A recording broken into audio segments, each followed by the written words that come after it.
Здравейте, сега ще ви покажа приспособлението, което се направих за делене на нониуси.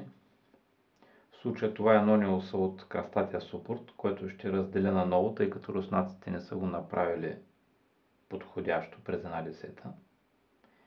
И се наложи сега да изчистя, да стругувам всичките бележки, които има, да оставя само цифрите, които са.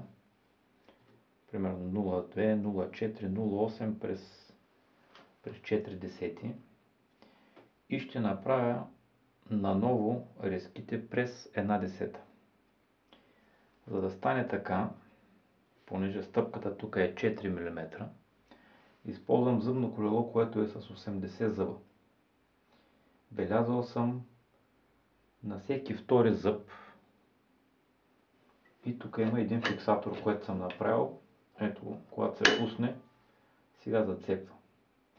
При преместване през два зъба се получава 40 деления, точно колкото ми трябва тук за 4 мм по 10 десети са 40 десети.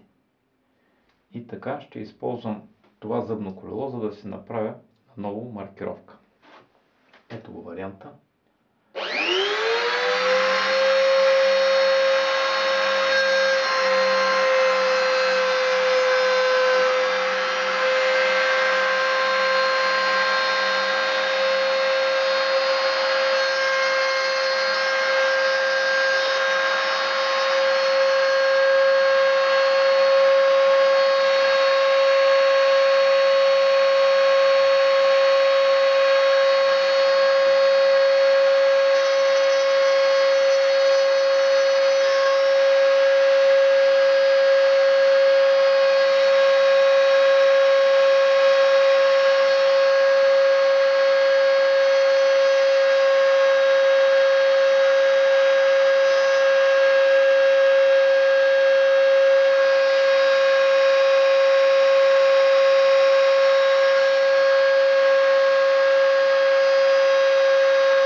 Това е начина през прехвърляне по два зъба.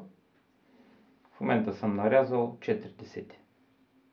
И така целият нониус, докато стане целият през една десета 4 мм.